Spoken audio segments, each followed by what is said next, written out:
Jimmy's Jam Box.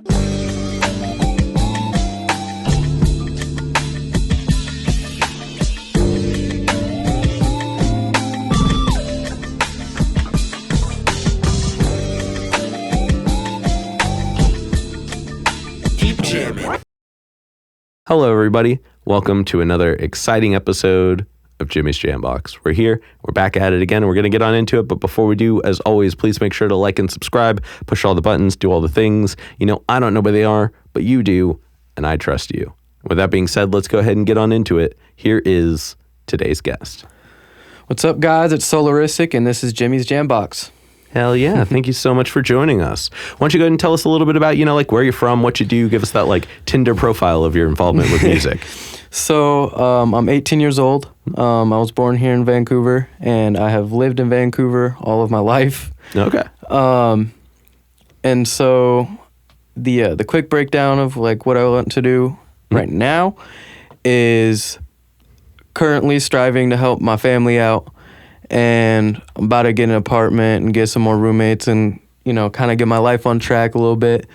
Hell yeah. And then I got music just going on the side as I'm just going ahead and, just kind of try to work my ass off. I feel that. Certain things that I want to do is get onto this job that I start here in a couple of days. I'm going to be working at Amazon out in Troutdale. Oh, okay. And I'm pretty hyped about that. It's pretty good pay, but the only thing is... Mr. Bezos, if you want to be on the show, I'm sure we can make that happen. Right. The thing is, it is in Oregon, so I'm going to get taxed twice. Yeah. My regular job is also in Oregon. I know how that one goes.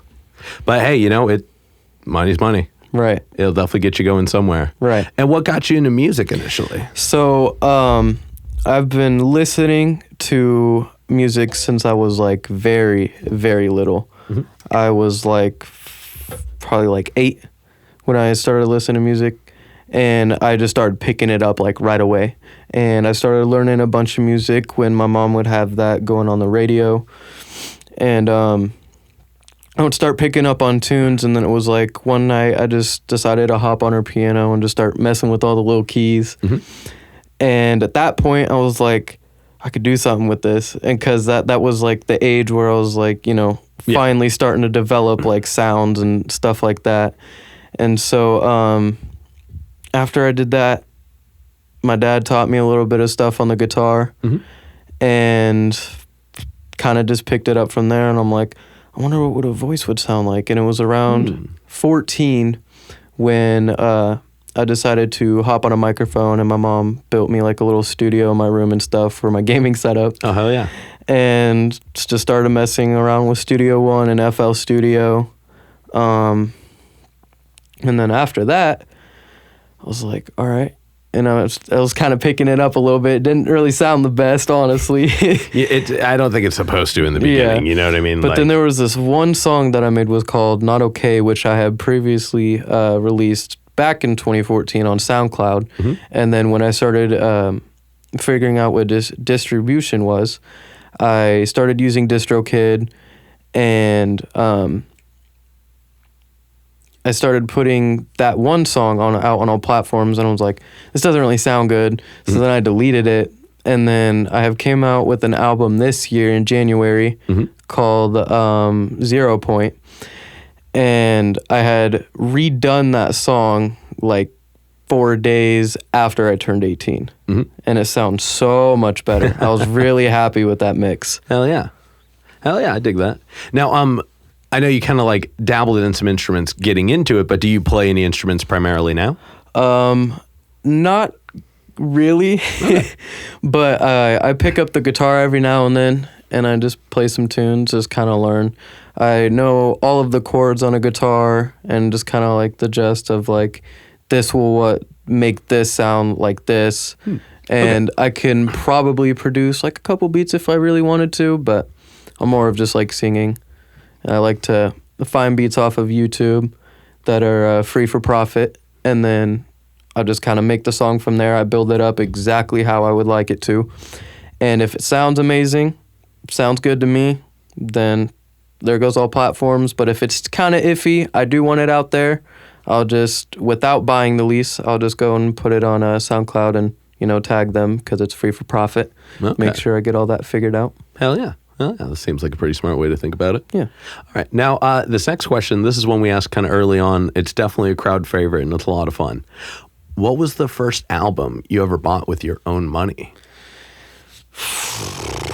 Like a different artist? Yeah. Okay.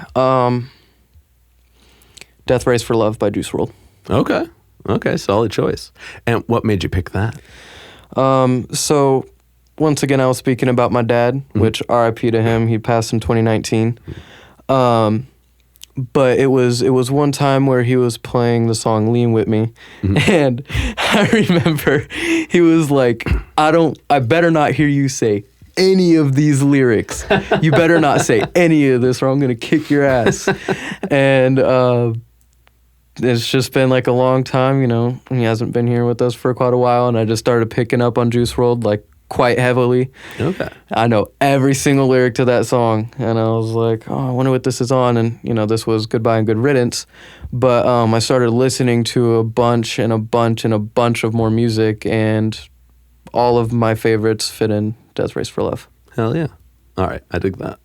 And then subsequently, what was the first show that you went to? That was a show you wanted to go to, not one that you got brought to. So that was this year. In June. It was June 15th in Portland. I can't remember what theater it was exactly, but my sister invited me to an OGZ concert. Okay. Yeah, and it was like a crazy mosh pit. I had just bought new Jordans too. And yep, you made a mistake there. Yeah, I knew I shouldn't have wore those. They were not new Jordans when you left. And so we went there, and of course, it's all the security. I was like, oh, this is pretty cool because apparently in that theater, the whole show was like an upstairs kind of thing. And the line was wrapped around the entire building. And as soon as we got in there, we just got the stamp after we paid for the ticket and whatnot. And there was a whole kitchen downstairs. It was pretty cool. And it was when I went downstairs to get some money out of the ATM, and I was like, I'm kind of hungry, so I got something to eat, and I went back up because it was a different artist that was playing that was also on tour with him. And as soon as I went back up, he was already going at it. I'm like, damn it, I missed the intro. Oh, always. Right. Well, damn, hey, I mean, still a cool concert, though? Oh, yeah, it was awesome, bro. Everyone was jumping as soon as Musty played. Yep. Oh, my. Well, that's awesome. All right, now let's go ahead and dive into some, artist-focused questions. All right. And we're going to get the easy one out of the way. How'd you pick your name? So, back to my dad. He was big in, planets and stuff. And so my mom was a really good artist at painting and doing all this cool other stuff. So she painted my entire room the solar system. Okay. And she had glow in the dark paint, made stars and everything. It was pretty sick. And so my original name was A.W. God, which was my initials, and then just adding, just kind of a filler name. And then I switched to Duffy for a little bit, and I realized that there was someone that was a bit bigger than me with that exact same name. So I was just yeah, probably shouldn't be the best idea to go with that, and then, probably get sued. So I was just I kind of want to mix two and two together. So I kind of just put the solar system, and then I was playing Xbox with my homies that I've known for about a decade now. And all of them have realistic, and there's ultra, I can't remember the last part, but it was something mystic. Yeah. And I kind of wanted to just go on about my own. And I was just I want to try to pursue this myself. I don't want to try to get that many people's help. So instead of having the word solar with an A, I went solo, and then obviously put the R and then istic for Soloristic. Ah, hell yeah, I could dig that. And then tell us about your writing process, and specifically focus on first, when you get in the mood, when you get inspired, what are the first things that you do when starting a track? And then after that, tell us what decides a track is finished. So, what gets me into of wanting to make a track is I have a playlist on my phone that has like 1,700 songs on it. Mm-hmm. And I'll just put that on shuffle, put it on smart shuffle, and just start spamming through the songs. Okay. And then I'll just start listening to music for about like 20 minutes, see what kind of vibe I'm picking up on. Mm-hmm. And I'll see if I'm like really feeling it or if I'm just kind of feeling it. Depending on that, that's like, okay, I'll just look for these kind of beats, throw those in the vault. And then if I'm really feeling it, I'll just like, okay, I want to make this kind of song right now. And so I go onto YouTube and I look up that artist, those type beats, and then kind of just throw that into BandLab, because that's what I'm using currently. And I kind of just mumble it through, just kind of start freestyling. And then I'm like, okay, so this is the kind of subject that I would like to sing or rap about. Mm-hmm. And so after I pick up on that certain subject, I'll just start kind of freestyling things that are in that subject, which people tend to just mumble and then write from there. But I like to freestyle as I go. Okay. So I'll like freestyle something, and then I'm like, okay, and then mumble the next part, and then I freestyle it, see if that fits. And if not, I just basically do that same process again. Okay. Yeah. Hell yeah. And then, like I said, what decides that a track is finished? So what decides a track is finished is... well, for the part that's unfinished, is if it sounds good and I start to like it, sometimes I don't even finish the entire song and it's just sitting in the vault. Mm-hmm. There will be times where I'll finish an entire song and I'll just throw that in the vault, and then I'm like, okay, well, if I want this song to be complete, I go and I add some layers, I go and add some background vocals, and I add ad-libs. And then, okay, I want this to be released. This song is done. I throw it into BandLab Master. And then after that, I throw it back into FL. And then I start tweaking with a little bit of it to see if I can get like a double mix. Because I was using Studio One, like I said earlier, and that was like... I didn't have all of the stuff that FL Studio was offering. And so I would just throw it into there, see if I can mix it up a little bit different. And then if it sounds amazing, it sounds amazing. I pick a release date, and then I throw it over to United Masters because they have a free option at the moment. And after that, I'll just go ahead and release a song. Hell yeah. Now, out of your entire discography, which song do you think represents you best as an artist right now? Probably Images. Okay. And why do you choose that? Because that's my most popular song at the moment with 23K on Spotify. Okay. Hell yeah. Hell yeah. And now, before we go into the next usual questions, we were talking a little bit, and you said that you have a pretty hefty album coming up soon. Oh, yeah. Do you, like, I specifically want, tell us anything you want about the album, but I specifically want to know what inspired the large track count that you have in mind. And so, I'll let you say it if you want to give that information 35. out. Yeah, 35 tracks. Is huge. Like, what inspired that decision versus, like, you know, like a sequence drop or something like that? So originally, when I had first put out that album 0 Point, it was very small. I'm like, I want to do an album. I don't want to do like a little EP. But I made that album as small as I could. So I made that album like, it's a 9-track album. And it's a bunch of songs that I had unfinished and just decided to finish because I was like, okay, I want to put something out. It's been like a year since I've done it. And I have gotten in contact with the homie, which shout out Cammy Rapper. He's one of my best friends now. He lives out in New York. Oh, yeah? And this guy is crazy. He's 14, and he just drops album after album after album after album. And I'm like, okay, that's the kind of motivation I need. That's exactly what I need to be doing.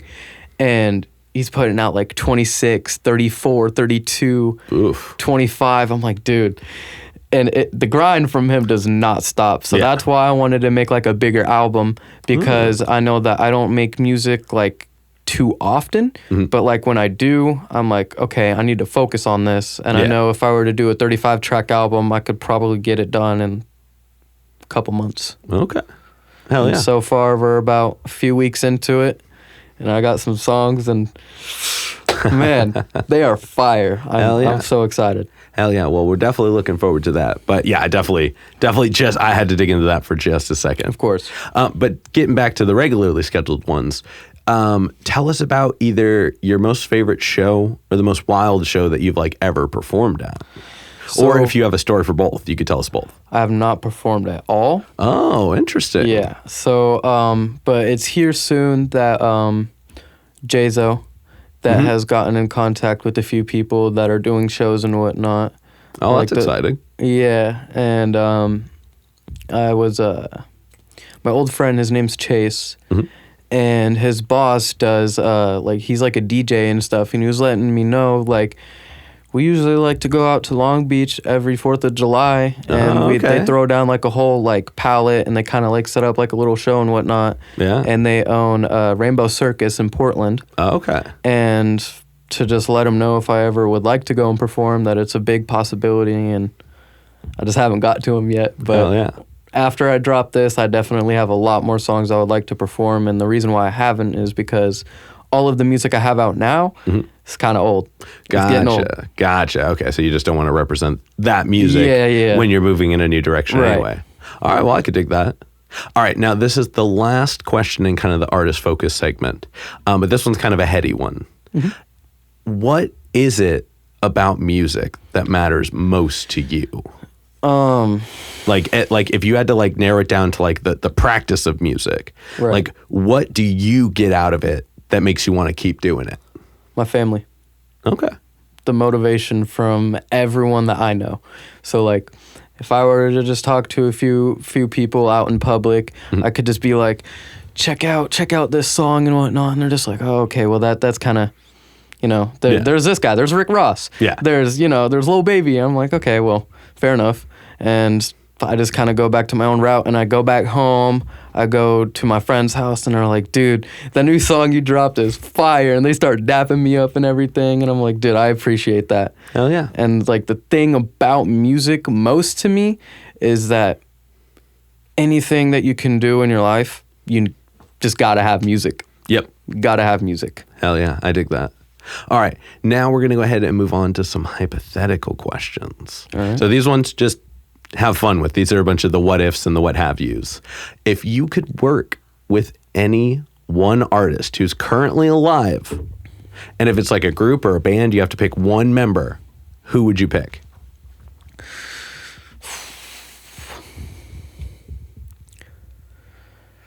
I would say, am I able to pick multiple? Just one artist. Okay. Yeah. Oh man, okay. It's not going to be an easy song for me to make because, I mean, I am kind of versatile, so I do like to make a little bit of everything. I still try to find my sound. But probably Ski Mask. Ski Mask is something. Okay. And would you make the beat, have them be on it? Would you like feature them on it? How would you want to work with them?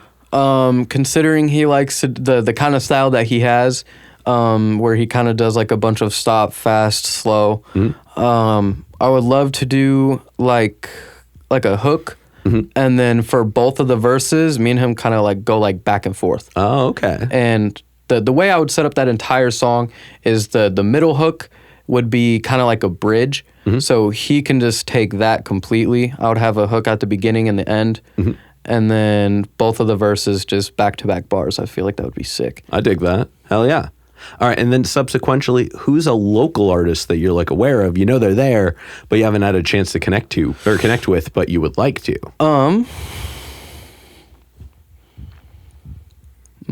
Probably Hooligan. Oh, okay, yeah. Shout out Hooligan. Shout out Hooligan. Yeah. Well, somebody at him in the comments. I'm sure we can make that happen. That would be pretty sick. Hell yeah. Hell yeah. That would be hype. I could dig that. And then for this next one, really just sky's the limits on this. Feel free to kind of get crazy with it. But if you could perform anywhere in the world, and you wouldn't have to worry about like crowd access, power, like building stability, everything would be taken care of. Where would you perform? Moda Center. Okay. Here out in Portland. Okay. That seems to be a recurring thing, which I think is interesting because that's cool that like everybody's like, I want to reach like the peak and the place where I'm at. And I Right. think that's a really interesting take. Yeah. But like out of the whole world, you could pick anywhere. I'm talking like the Taj Mahal, Yeah. the pyramids, I would Antarctica. I would love to do Moda Center because I have already like read about it because like I was mentioning I would love to perform here in the near future. And Moda Center seat count I think is around 60,000. And just for like even people that do and don't know out of that entire crowd, I would probably say like maybe 92% that wouldn't know, but would be more than likely to like look me up and whatnot, and I can gain a whole lot of streams from there. Because I know that Moda Center can have like some that aren't super professional people, and it would be like a super big crowd that can just give me an absolute boost to the place where I would love to go, which is Rolling Loud out in Florida. Okay. That makes sense. I dig that. All right. And then this is kind of the last one in the hypotheticals. And again, have fun with it. And you know, this might, we're going to see how difficult this one will be to answer. But if you had to pick a completely different genre than any style of music you've ever performed ever. So if you have like a cross genre song or anything where you like added something on, those, you have to exclude those as well. But which one would you pick? 90s rap. Okay. That's different, huh? I mean, we're definitely splitting some hairs here to get to where we are.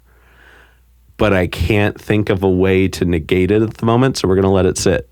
We're going to let it sit. That call stands, y'all. All right. I could take that. Would you do like what?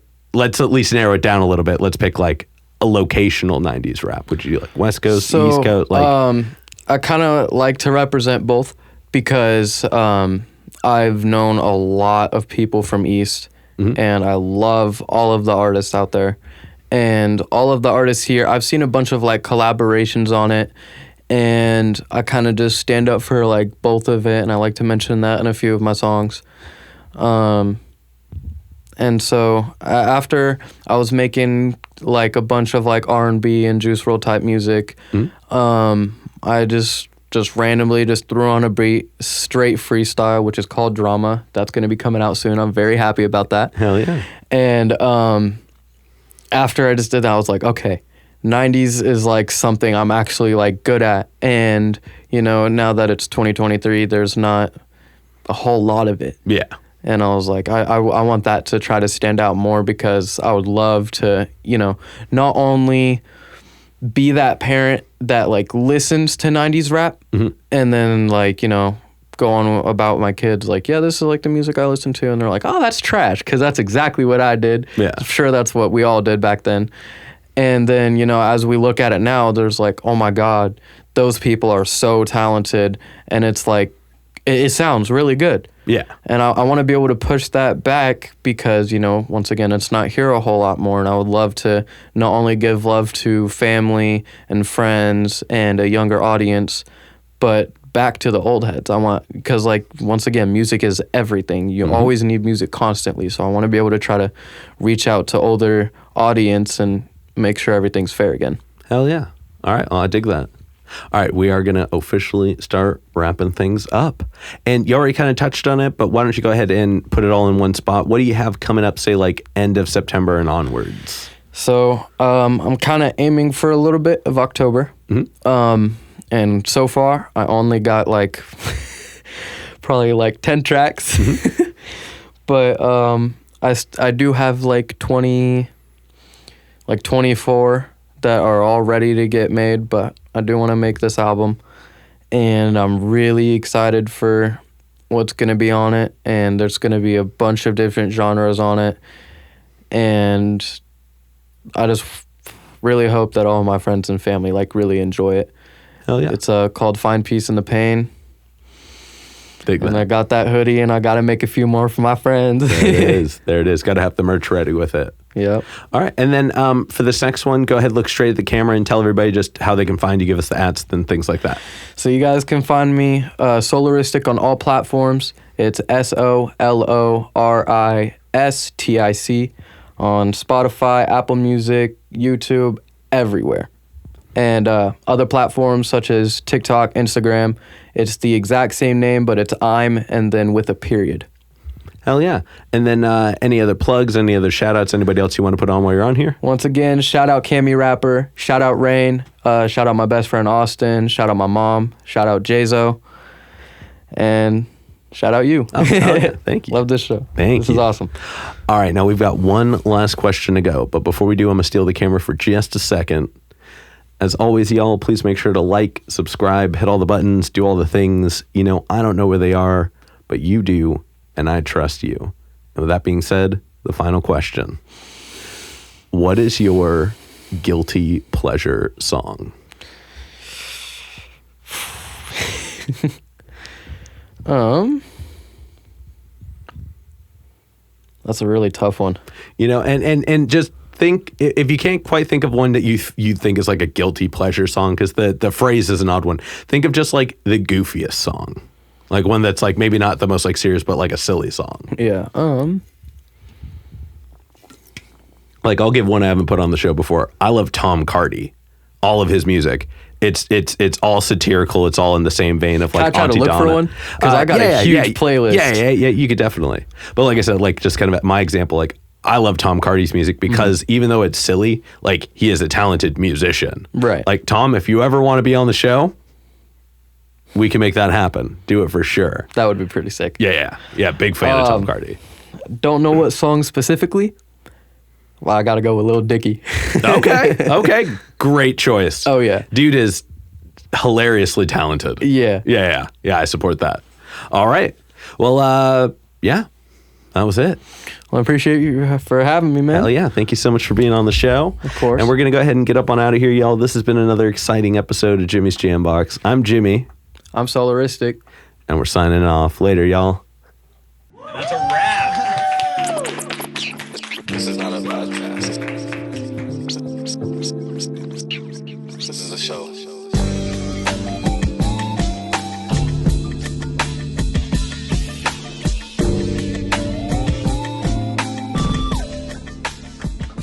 Keep jamming.